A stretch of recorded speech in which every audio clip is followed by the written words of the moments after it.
ഭോപ്പാലിൽ വൻ മയക്കുമരുന്ന് വേട്ട 1814 കോടി രൂപയുടെ MDMA പിടിച്ചെടുത്തു. മയക്കുമരുന്ന് ഫാക്ടറിയിൽ നടത്തിയ റെയ്ഡിൽ MDMA നിർമ്മാണ വസ്തുക്കളും പിടികൂടി. വിവരങ്ങളുമായി ഇപ്പോൾ ദില്ലിയിൽ നിന്നും അബ്ദുൾ റഷീദ് ചേരുന്നുണ്ട്. അബ്ദുൾ റഷീദ്, ഒരു വലിയ തരത്തിലുള്ള മയക്കുമരുന്ന് വേട്ട നേരത്തെ ഗുജറാത്തിൽ നിന്നടക്കം കഴിഞ്ഞ ഏതാനും മാസങ്ങൾക്കുള്ളിൽ വലിയ തരത്തിലുള്ള 5000 കോടിയുടെ അടക്കം മയക്കുമരുന്ന് വേട്ട നടത്തിയിരുന്നു. ഇപ്പോൾ മധ്യപ്രദേശിൽ നിന്ന് വലിയ തരത്തിലുള്ള ഒരു മയക്കുമരുന്ന് വേട്ടയുടെ വിവരങ്ങൾ കൂടി വരുന്നുണ്ട്. എന്താണ് കൂട്ടിച്ചേർക്കാൻ കഴിയുന്നത്?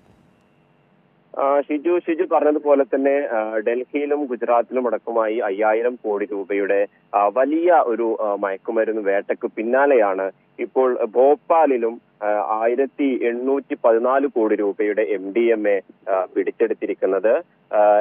NCBയും അതുപോലെ ഗുജറാത്ത് ആന്റി ടെറർ സ്ക്വാഡും സംയുക്തമായിട്ട് നടത്തിയിട്ടുള്ള ഒരു പരിശോധനയിൽ നിന്നാണ് മയക്കുമരുന്ന് ഉണ്ടാക്കുന്ന ഫാക്ടറിയിൽ നിന്നും MDMAയും അതോടൊപ്പം MDMA ഉണ്ടാക്കാൻ ഉപയോഗിക്കുന്ന വസ്തുക്കളടക്കം പിടിച്ചെടുത്തിരിക്കുന്നത്. ഇതുമായി ബന്ധപ്പെട്ട് 2 പേരെ ഇപ്പോൾ അറസ്റ്റ് ചെയ്തിട്ടുണ്ട്. ഷിജു.